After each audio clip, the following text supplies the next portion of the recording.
গাড়ি রাখা নিয়ে গন্ডগোলের জের আর সেই ঘটনাতেই একজন ব্যক্তিকে ছুরির আঘাত। দমদম রোডের একটি আবাসনে সেখানে এই ঘটনা ঘটেছে, যেখানে গাড়ি রাখাকে কেন্দ্র করে এই ধরনের ঘটনা ঘটলো। সেই সিসিটিভি ফুটেজও এই মুহূর্তে তুলে ধরছে আপনাদের সামনে, দেখতে পাচ্ছেন যেখানে গাড়ি রাখা নিয়ে গন্ডগোলের সূত্রপাত হয়েছিল আর তারপরেই এক ব্যক্তিকে ছুরির আঘাত করা হয়। দমদম রোডে এই ঘটনা ঘটেছে, সিসিটিভি ফুটেজ তুলে ধরছে আপনাদের সামনে। বহিরাগত ব্যক্তি গাড়ি রাখার প্রতিবাদ করাতেই তাকে ছুরির আঘাত করা হয়। অভিযুক্ত ব্যক্তিকে ইতিমধ্যেই গ্রেফতার করা হয়েছে। গাড়ি রাখা নিয়েই গন্ডগোলের সূত্রপাত আর তার জেরেই এই ব্যক্তিকে ছুরির আঘাত। দমদম রোডের এই ঘটনা ঘটেছে। আমরা এই নিয়ে কথা বলবো। শাকিল মুস্তাক টেলিফোনে রয়েছেন প্রতিনিধি। শাকিল, কেন এই ব্যক্তিকে এভাবে ছুরির আঘাত করা হলো এবং যারা এই ঘটনার সঙ্গে জড়িত তাদের বিরুদ্ধে কি কোনো পদক্ষেপ নিয়েছে পুলিশ?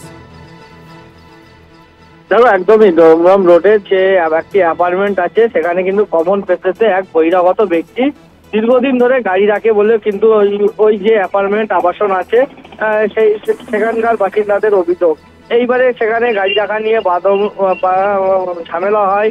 তারপর তখনকার মতো তিনি যখন চলে গেলে কিছুক্ষণ পরে আবার ফিরে আসেন। সেই সময় ওই যে আবাসনের বাসিন্দা আইনজীবী দেব সুন্দর দরিফা প্রতিবাদ করেন যে এখানে গাড়ি রাখছো কেন, এখানে গাড়ি রাখা যাবে না, এখানে আবাসন যে বাসিন্দারা আছে তাদের গাড়ি থাকবে, আপনি বহিরাগত, আপনি গাড়ি সরিয়ে নেন।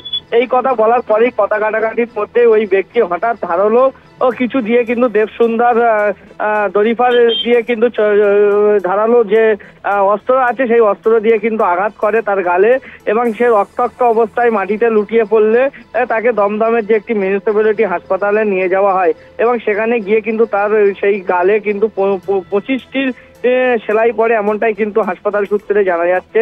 এবং ইতিমধ্যে নাগেরবাজার থানা ওই ব্যক্তির বিরুদ্ধে এফআইআর দায়ের করে এবং নাগেরবাজার থানার পুলিশ এসে কিন্তু অভিযুক্তকে গতকালই গ্রেপ্তার করে এবং রাতভর জিজ্ঞাসা করার পরে আজকে কিন্তু আদালতে পেশ করা হবে এবং তাকে নিজেদের হেফাজতে নেবে নাগেরবাজার থানার পুলিশ এবং গোটা ঘটনার তদন্ত করবে নাগেরবাজার থানার পুলিশ।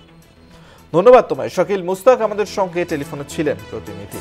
আপনাদেরকে আরেকবার জানিয়ে রাখবো যেখানে গাড়ি রাখা নিয়ে গন্ডগোলের সূত্রপাত হয়েছিল আর সেই ঘটনাতেই এক ব্যক্তিকে ছুরির আঘাত করা হয় দমদম রোডের একটি আবাসনে। সেখানে এই ঘটনা ঘটেছে। যেমনটা জানা যাচ্ছে যে এক বহিরাগত ব্যক্তি সেখানে রোজই গাড়ি রাখতেন এবং সেই গাড়ি রাখার প্রতিবাদ করাতেই তাকে ছুরির আঘাত করা হয়েছে। অভিযুক্ত ব্যক্তিকে ইতিমধ্যেই গ্রেফতার করেছে নাগেরবাজার থানার পুলিশ।